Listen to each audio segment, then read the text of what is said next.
For the last 8 years, we've been growing a ton of food right here, right in our front yard. And here's the thing, you can do this too, even on a small piece of land. I live in central Pennsylvania on this 1/2 acre plot.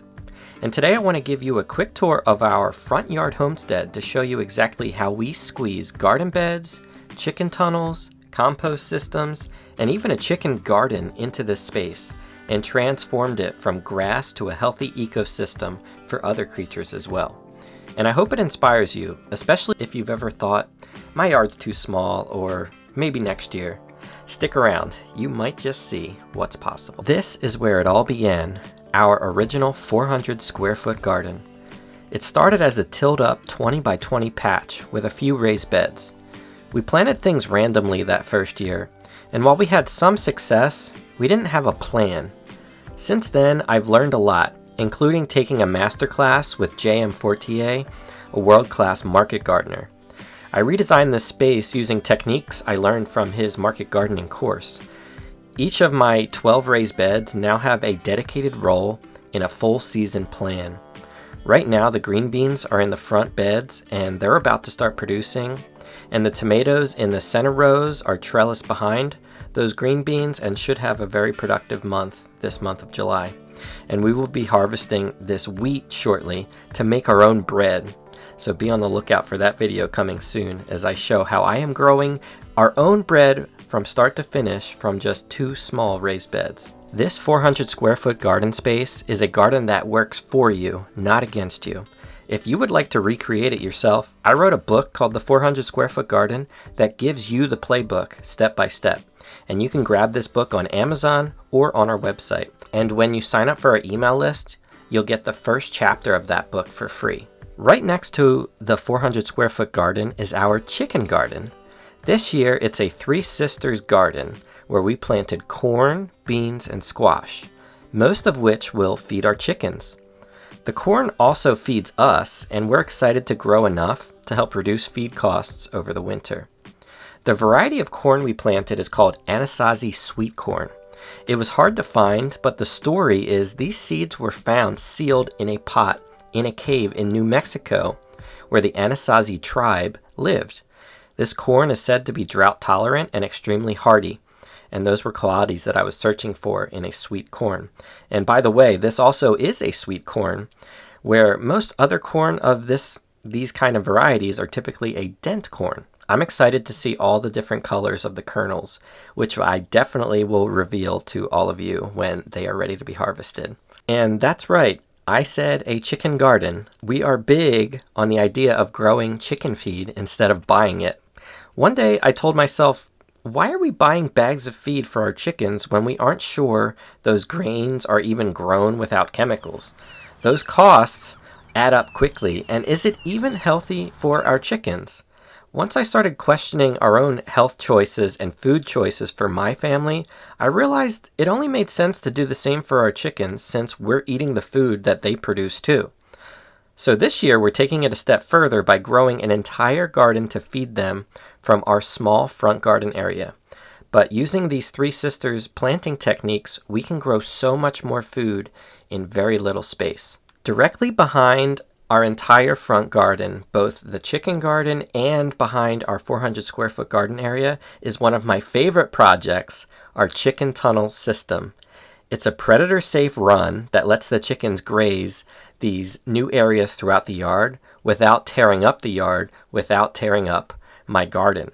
It runs past and around our compost bay areas and winds around the garden right behind our garden space and leads into their main run. Now, is this chicken tunnel system Pinterest perfect and beautiful? No, but it works. The chicken area began with a small red coop that I built with scraps and just a small 8 by 10 foot run. We've used this coop and run for the last 5 years, and every time I've expanded our flock, I've also ended up expanding the run space for the chickens. One run section now uses wood picket fencing, which adds a layer of privacy from the road and also keeps our run area looking a bit more tidy, which I like. And the chicken tunnels first only covered half of the yard and half of our garden space, but now we extended it to cover the entire length of our front garden space, which is really neat to see. Other ways we grow food on this small plot is by using containers and tower gardens like these green stalks.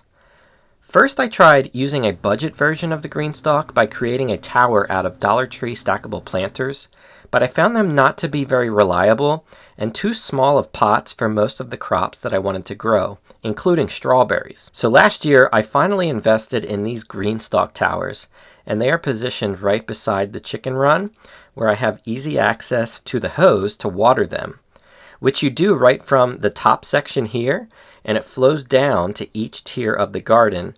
So each tier gets watered very equally, which is really important because these tower gardens tend to dry out quickly. These tiers of the green stalk are deep enough to grow most crops, including tomatoes and peppers, which is what I am growing mostly in the original size planters this year. One of our green stalks is full of almost entirely peppers, so maybe I should call it the pepper stalk. And we're already starting to harvest some sweet peppers and banana peppers, which is amazing.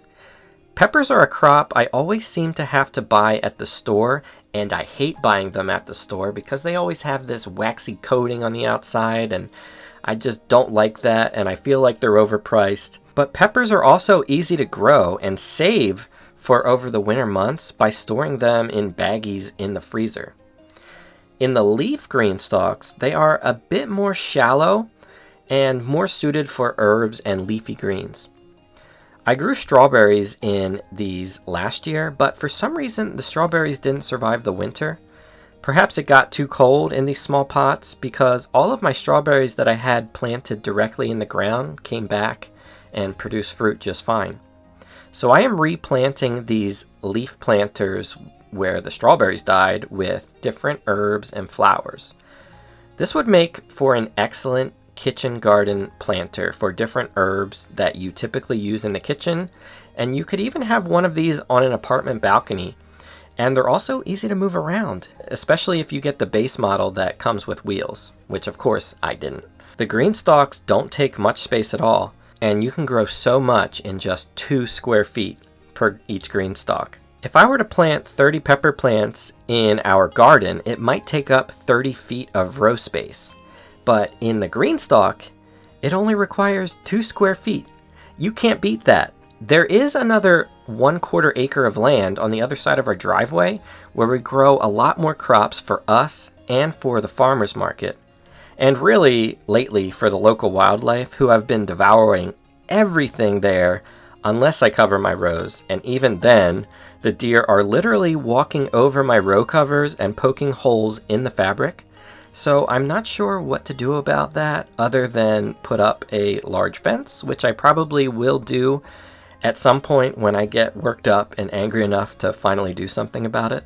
But this is our front yard homestead on just 1/4 acre. And you can see just how productive you can make a small space if you have the right mindset and strategy and determination to grow as much food as possible. This homestead didn't happen overnight. It's been 8 years of trial and error, sweat, mistakes, learning, and growth. But the payoff, it's incredible. We're feeding our family, running a market garden business, and raising our kids with their hands in the soil. You don't need a ton of land or money to get started. You just need the will to try and maybe a little inspiration. If you enjoyed this tour, be sure to like this video and subscribe for more garden tips, chicken systems, and real-life homesteading. And don't forget to check out the 400 square foot garden. I truly believe it can help you start strong and grow with confidence. Thanks for watching, and we'll see you in the next one.